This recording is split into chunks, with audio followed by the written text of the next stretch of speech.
ladies.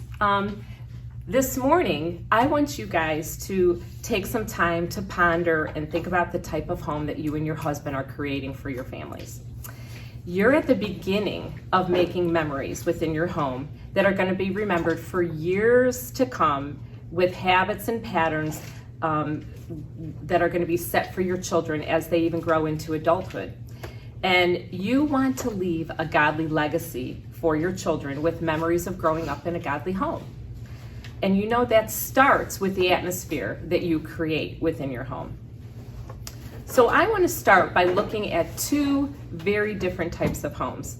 Now, on the outside, both homes are beautiful. They're, you pull down the street and they're both very well maintained. They're beautiful homes, big beautiful trees, beautiful flowers in the yard. So on the outside, they look lovely. They catch your eye when you come down the street. And when you enter both of these homes, they're full of life. There's a lot going on because these homes are filled with the business of raising children. It's filled with kids. And that's a wonderful blessing that your home is filled with children. But there's a major difference between these two homes. Even though the desire for Christ to be central is the hope of both families. So one family in the one home pours all that they have into raising their kids. Their home exists for their children. After all, they want to give their children a sense of security where they feel loved, where they're listened to, their needs are met, and they are the center of this home. They believe that in order to accomplish these things as parents, the children come first. And in order to make their children happy, they need to make sure that they give their kids all that they could ever want in life. Now, the other family desires a lot of those same things for their children. They want to create a home where their children have a sense of security, where they're loved and they're listened to and their needs are met, but not necessarily all of these children's wants are satisfied. The difference is that the center of this home is Christ. And they understand that the greatest gift that they can give their children is a home where the truths of the scriptures aren't just taught, but they're lived out. They're lived out day by day in front of their children.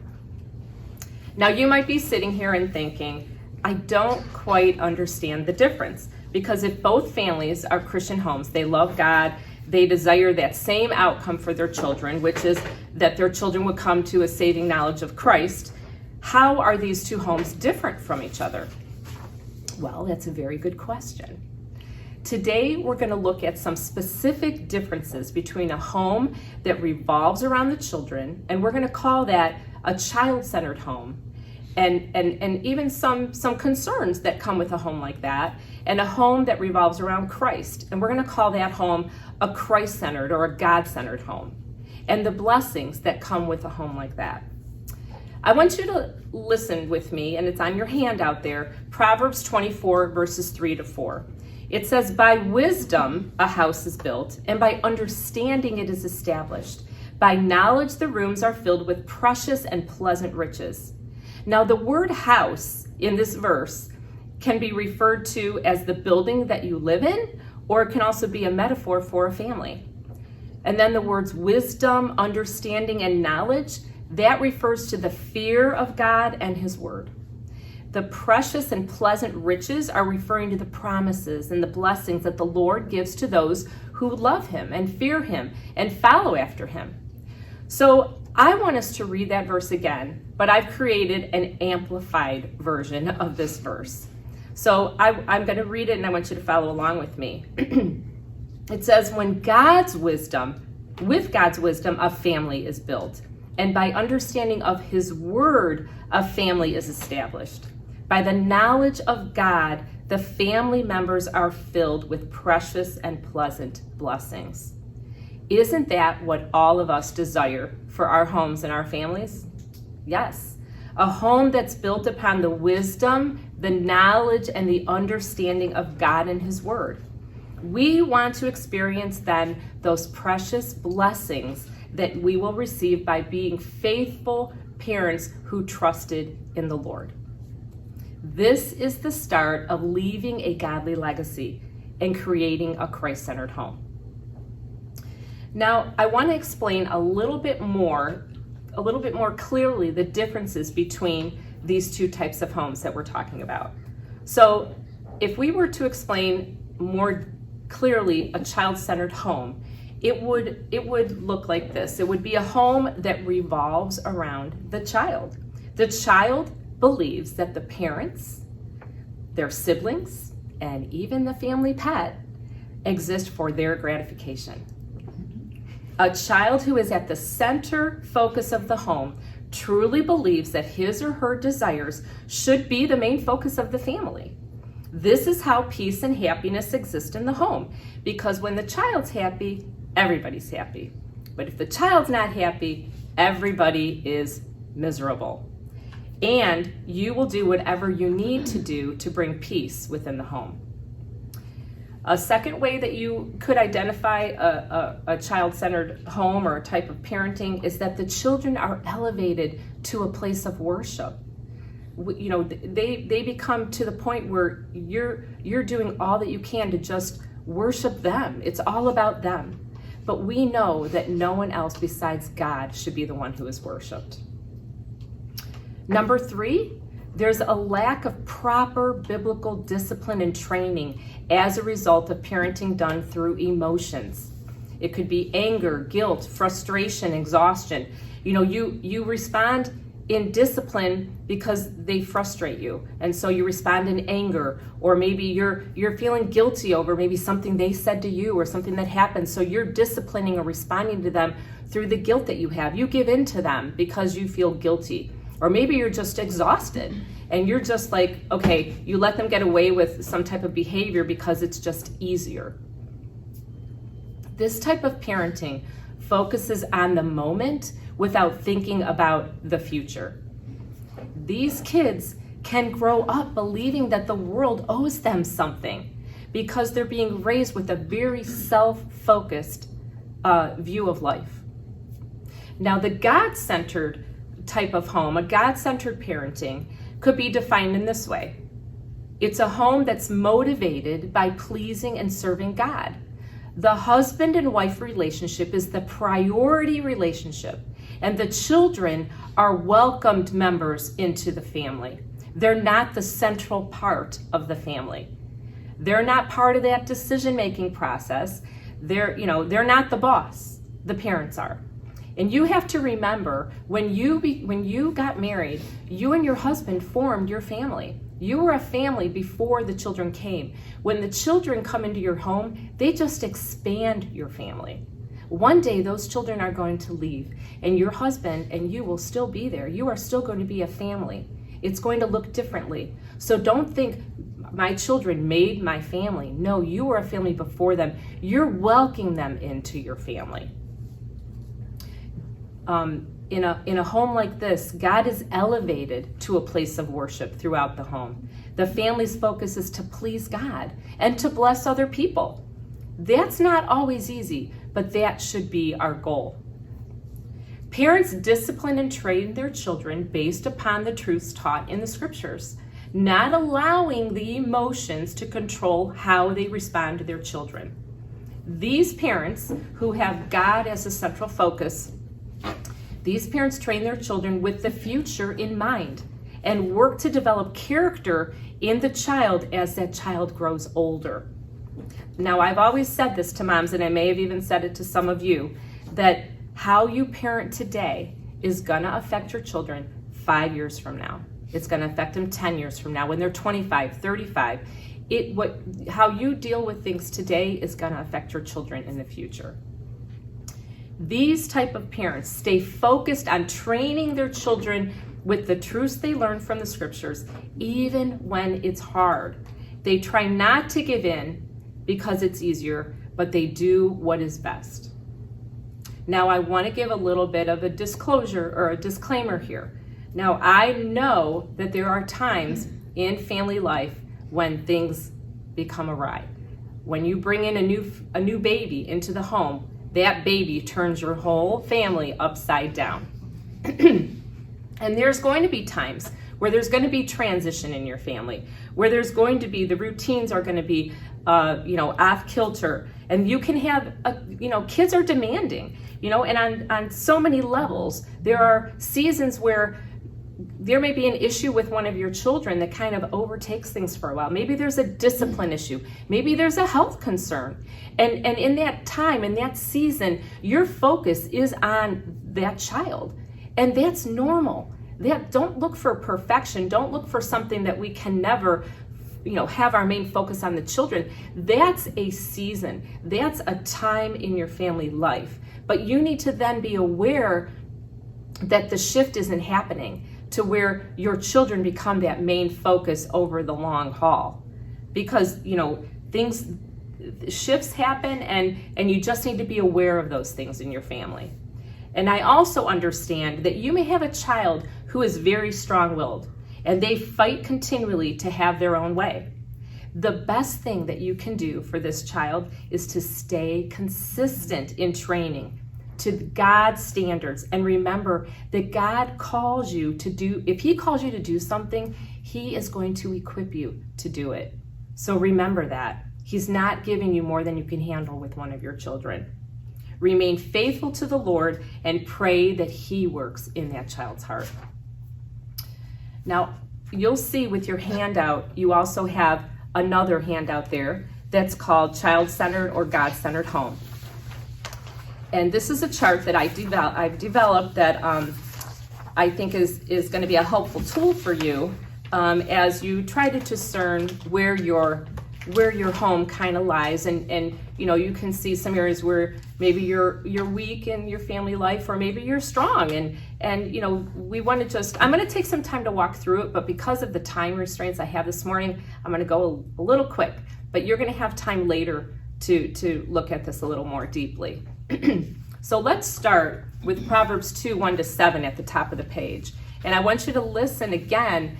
Just like how we talked about how we need the wisdom, knowledge, and understanding of God, that brings us wisdom. I want you to hear it again in Proverbs chapter 2. It says, "My son, if you receive my words and treasure up my commandments with you, making your ear attentive to wisdom and inclining your heart to understanding, yes, if you call out for insight and raise your voice for understanding, if you seek it like silver and search for it as for hidden treasures, then you will understand the fear of the Lord and find the knowledge of God. For the Lord gives wisdom. From his mouth comes knowledge and understanding. He stores up sound wisdom for the upright. He is the shield to those who walk in integrity." That is what we want for our children. So you'll see on the chart that I have it broken up into 3 columns. The first one starts with the truths from Scripture. This is what the Scriptures tell us, how we need to parent our children, the truths that we want to bring in to help our children understand. And the first one is honor and respect for parents. Now, when you think of honor and respect, we think of one of the 10 commandments, right? Children are to honor and respect their parents. We are to honor our father and mother. And a lot of times that doesn't always happen in a child-centered home. And I'm just going to read through that section, in the middle section there, the child-centered home, and we're going to just kind of go through some areas that I kind of pulled out where we see lack of honor and respect. The child interrupts the parent when they're talking. The child they take precedence over the needs of the spouse. In other words, the kids come before the marriage, okay? They speak to the parents as though they are their peers. They don't show respect when they're speaking to the parent. They just talk however they feel. The child is a dominant influence in the home, not the parents. In other words, they're bossy. They think they're in charge. And they think they can make the decisions and the demands in the home. Whatever the child wants is what they get. So those areas, those are just a few examples, but those areas show clearly a lack of honor and respect for the parents. Now, if we were to really look at what would be more God honoring, we would say that the child needs to learn to wait and not interrupt their parents when they're speaking. There's something that I taught my kids when they were little. I don't know if maybe you've heard of it before. We called it the Interruption Rule. We would just encourage our kids, and I'm sure Becca remembers this, you just have your kids put their hand on your hip, or if you're sitting down, they can put it on your shoulder. And instead of going, mommy, mommy, mommy, it's this training though. You have to train your children. You just tell them, they put their hand on your hip. That means they want something. And you're in a conversation. You can keep talking, but you don't exasperate them. You got to wait until there's a break in the conversation and then just say, can you hold on for a minute? I want to see what my child needs. And during that time of maybe the other person's talking, you can look to them and go, okay, wait, or you can put your hand on their hand and pat them. Like, I know that you're there. I understand you want something, but you're teaching them to honor and respect you, and to also honor and respect the other person that you're talking to.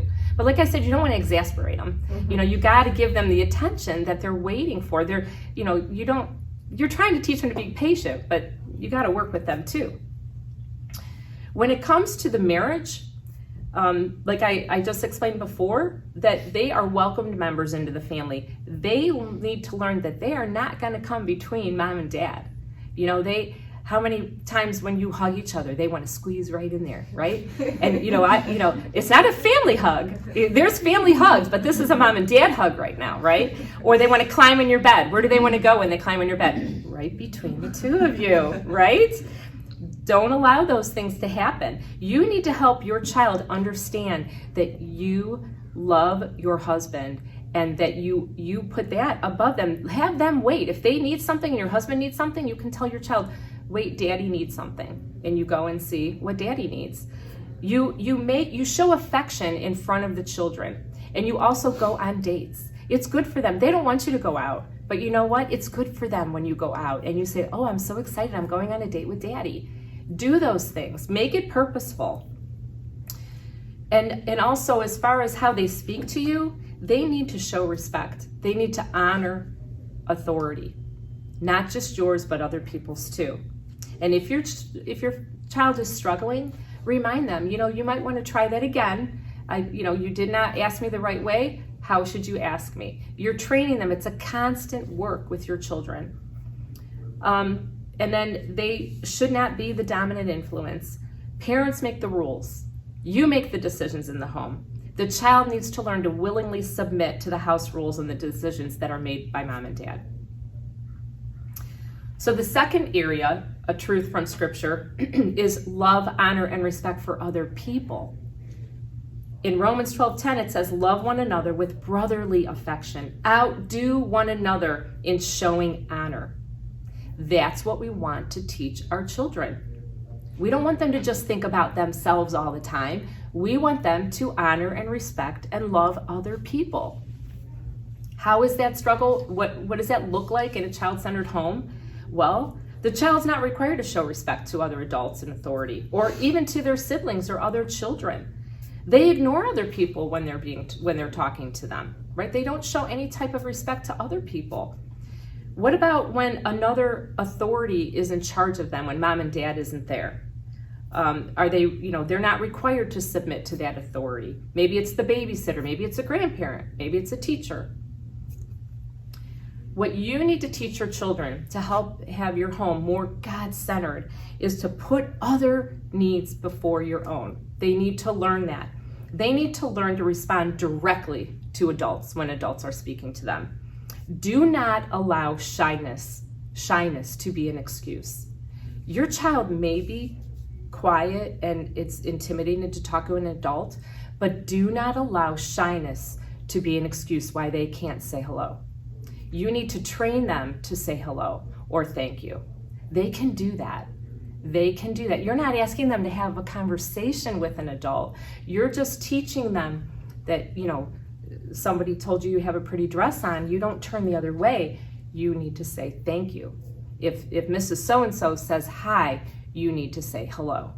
You bring them up to God's standard. That's what we want to do. We don't want to lower the standard for our children. We want to bring it up to God's standard. Ignoring the person is not an option. Also, they need to learn to obey and honor and respect other authority that parents put in charge of the child. Talk about it before it happens. Talk about it before you come to church if they have to talk to another adult. Talk about it if you're going to have a babysitter come over. Help walk through the scenario. Help them understand what's expected of them. I know my children, I appreciate so much when my grandkids, they come in and maybe they're just funny. They don't want to say hi to me. I'm their best friend when they saw me yesterday at my house, but at church, they don't want to say hi. But I will say that they're very good at making sure that they deal with that. And it makes a difference because those children know that they cannot get away with that type of behavior. And as the adult on the other side, I appreciate that. I appreciate that they're teaching their children to honor and respect their grandma. And we should do the same for other people in their homes. And if their sibling is talking to them and they're ignoring them, you need to pay attention to that. And you need to say, Johnny, Susie's talking to you and you need to listen to her. And you need to show them that it's not okay because it's their brother or sister. They need to show respect to them too. So the next area is that there is blessings that come from hard work. And that's what the scriptures tell us. In Proverbs 13:4, it says, the soul of the sluggard craves and gets nothing, while the soul of the diligent is richly supplied. We need to help our children understand hard work and that everything is not handed to them in life. In a child-centered home, privileges and freedoms are just given. They're allowed to just go in the refrigerator and get a snack. They're allowed to turn on whatever they want when they want on the TV. You know what I'm saying? There's these freedoms that they need to be earned. And sometimes they're given before it's time. They need to show maturity. They need to be at an age level where they can handle the responsibility and the freedom that they're given. They need to ask first. That brings them to understand that they need to submit to your authority. With time, they will receive that freedom, but when they're given too early, I think it's a dangerous thing. They think they're in charge. They're not in charge. You're in charge. And they need to learn from a young age, they need to learn responsibility. Giving them simple chores teaches them that they're part of the family, teaches them responsibility and hard work.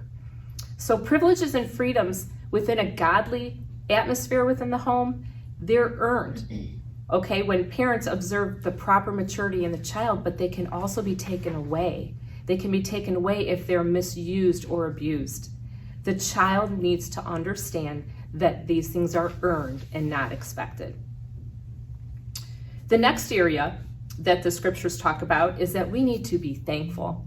And we need to teach our children that we need to be thankful for what God supplies and provides for us.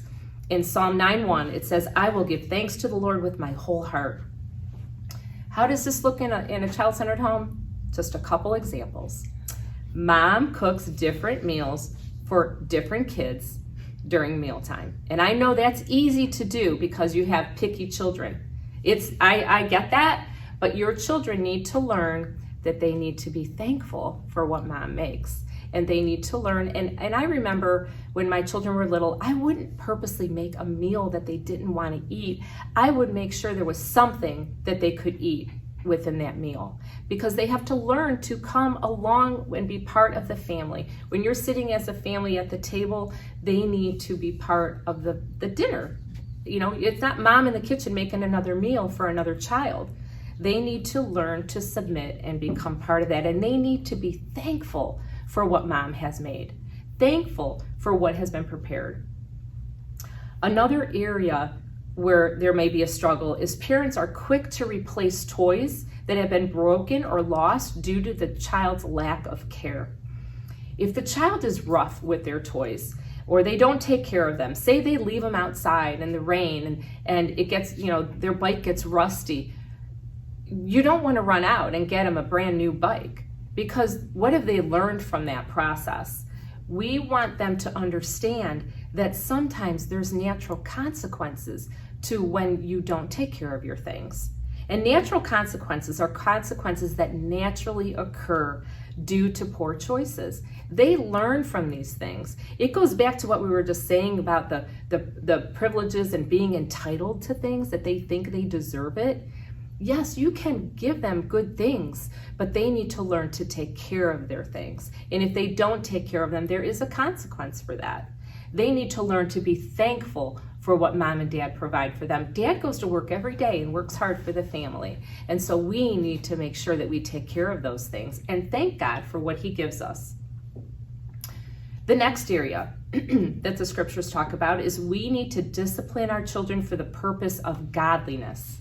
Colossians 3:20 says, "Children, obey your parents in everything, for this pleases the Lord." You guys love that one, don't you?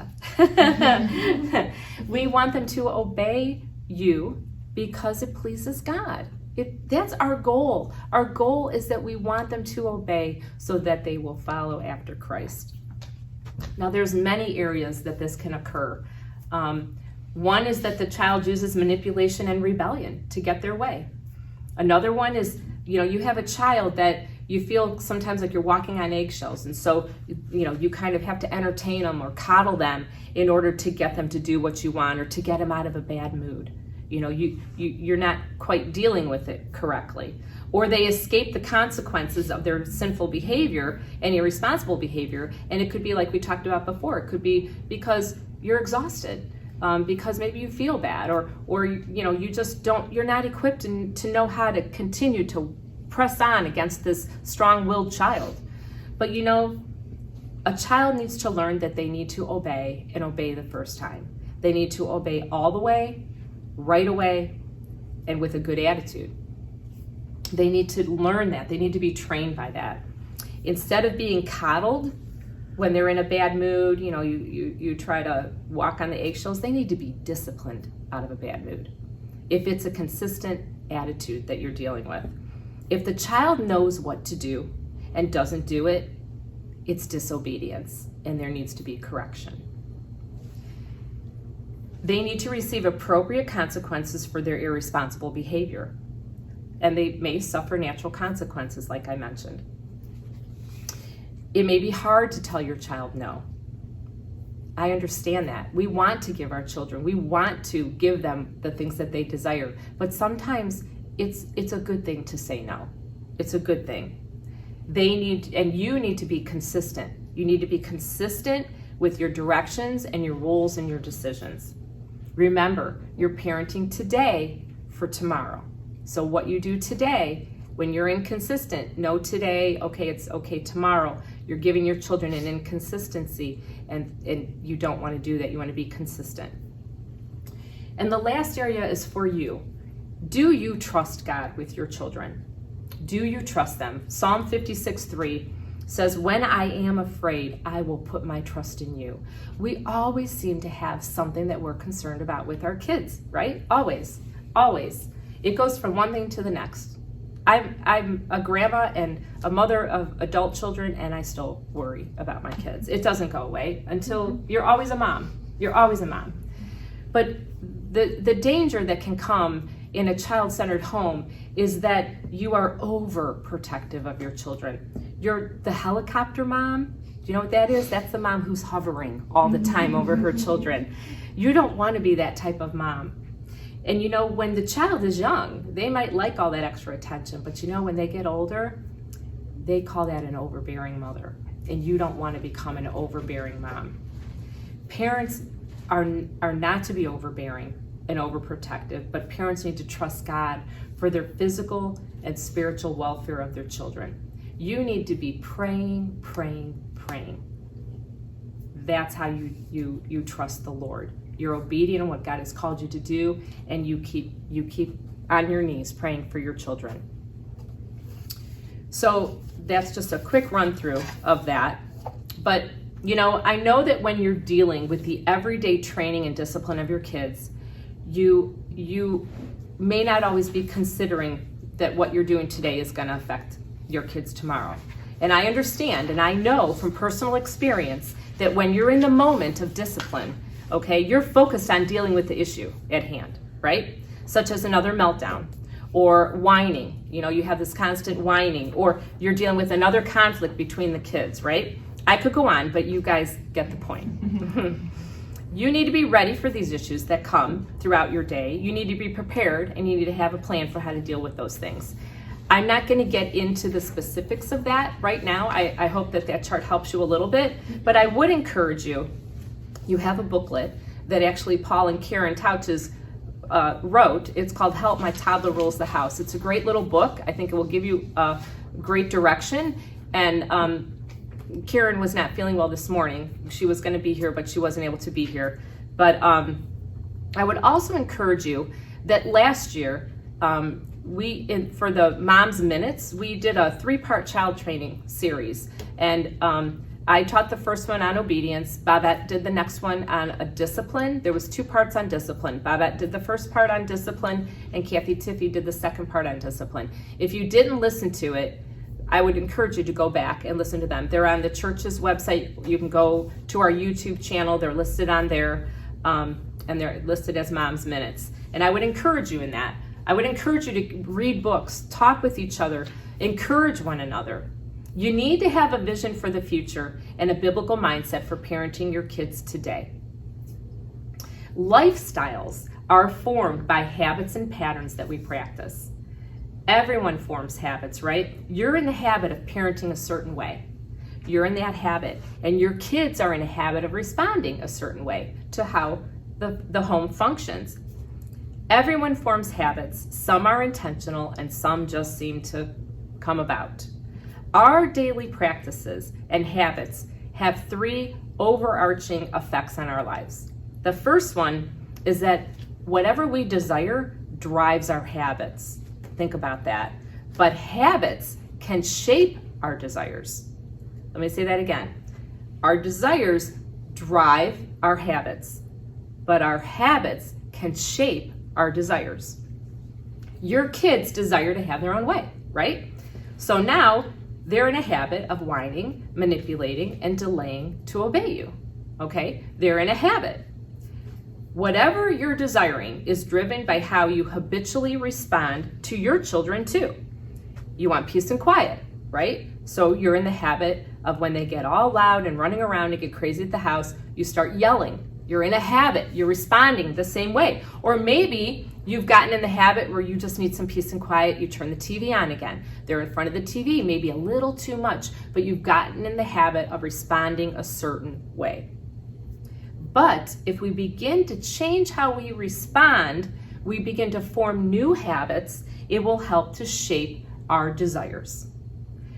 If you begin seeing some things this morning that need to change in your home, you are now creating a new desire. So you need to have a new desire, allow new habits to begin to shape that desire that you have. We do what we do because our decisions are driven by our desires. So you need to create new habits and patterns that will help you shape the desire of a Christ-centered home. It's not easy. It's not easy. This is hard work, but it is possible. The second way that habits have an overarching effect on our lives is that they help shape your character. The formation of a person's character comes through practice. You are continually doing that with your kids. You're teaching them to share their toys. You're teaching them how they need to act at the dinner table. You're teaching them how to respond to adults, like we just talked about. Those are just a few things that you are teaching them. You're building character in them. You're modeling for them when you serve other people, when you take somebody a meal, when you're helping somebody who's sick, when you go next door and you help the neighbor. You're modeling that for your children. Habits form character, and your child will learn these lifestyle habits from the type of home that they're raised in. Think about the lifestyle habits that you want to start developing in your children now, so they can begin to understand that life does not revolve around them, but instead they should begin to look outside themselves and their desires and begin to think about other people. How they can be kind and helpful by putting others' needs above their own. As you model this and train them, you have opportunities to help them see how this pleases God. And you want to be sure to encourage them when you see growth in their character. Encourage them in these things. Even if they're little things, they need encouragement too. If these godly character habits and patterns are not developed during the child training years, these kids are going to grow up with a very inward focus on life. They're not going to consider people outside themselves. As you develop and build into your child's character, remember the vision and the goals that you have for them. What is your heart's desire for them as they grow? And as you pray, you need to think about things, what you desire for them in their lives as adults. The daily patterns and habits you develop today are beginning to shape their character. The third overarching effect would be that habits help how your daily routine functions, how your daily life goes. Think about some of the daily habits that you have that you don't even think about. We walk, right? We walk, we don't even think about it. You can read and not even think about it. You can drive. Think about your drive here this morning. Okay, first of all, let me ask you, do you remember when you learned how to drive? I remember teaching my children how to drive. And I can remember there were some stressful times because they had to be aware of everything on the road. Everything on the road, right? You have to think, okay, I'm driving, I'll watch the lights, watch the people behind you, look at your mirrors. I mean, everything. There's a lot to think about. Think about your drive here this morning. You might not even remember your drive here this morning. It became such a second nature. It became like just a second thought. That's where our daily habits can take us. And think about when your child learned how to walk. As they were beginning, they would hold on to the table or the couch, right? They weren't secure. They were very cautious when they would start walking. Maybe they'd hold your hand and they'd walk across the room. Then they would let go. They were a little wobbly, but they got stronger. Now what are they doing? They're running all over the place and they don't even think about it, right? They don't think about walking. It became second nature to them. And you know, we need to think about these things, that the things that we work on, that are we're so focused on, when we make them part of our daily habits and routines, they will become second nature. They will become second nature to us. Having a sense of order and routine helps your kids know what's expected of them and what's expected in the home, and it brings them security. Children do best with routine. If the standard and expectations within your home are set to God's standards, and God's standards are up here, those expectations will become second nature to everyone who lives in the home, because there's no variation or question about what that standard is. If you remain consistent, the home will run smoother and the daily routine will become easier and it will become second nature. Consistent training and discipline brings your children to that biblical standard, and when you have obedience, you have the opportunity to speak into your child's life, and you can help to build into their character. It also will give you many opportunities to talk about God as they become older and older in their child years. They need God's help to get through life and to live for God, and that answer only comes through salvation in Jesus Christ. Now, as believers in Christ, you know, I'm assuming all of you are Christians here this morning, and you may be familiar with Ephesians 4. And in Ephesians 4, it talks about putting off the old man and renewing your mind and putting on the new man. They're basically saying the way you used to live, you need to put off those old bad habits you used to have. But before you can put on those new habits, you need to renew your mind. That's what the scripture says.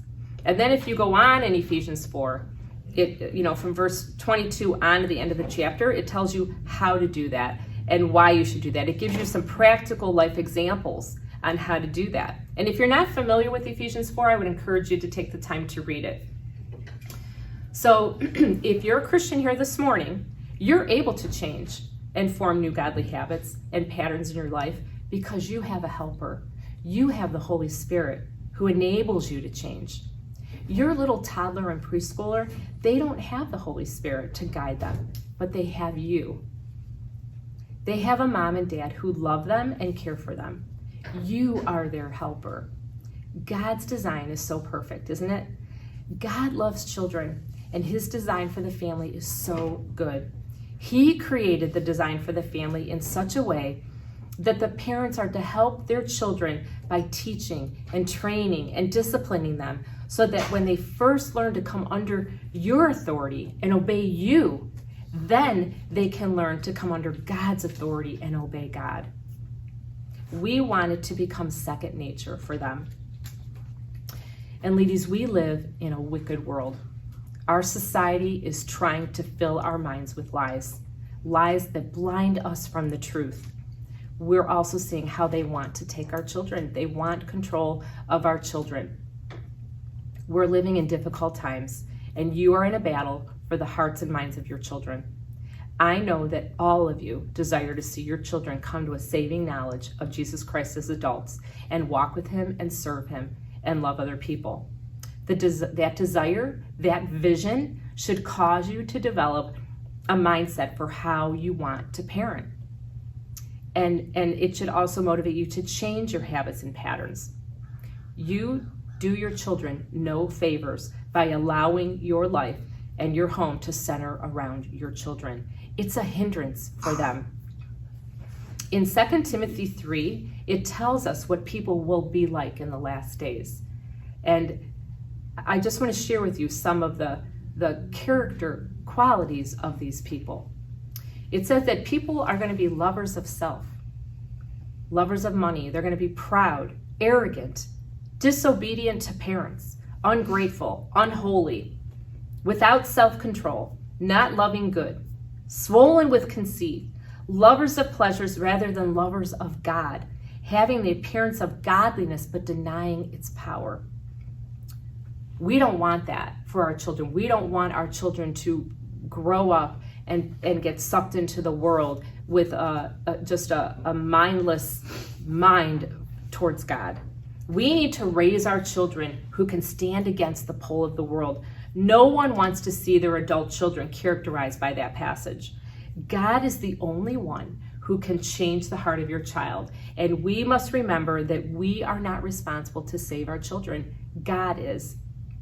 But as their moms, we are responsible to train them and love them and guide them in the direction of Christ every single day they're in our home.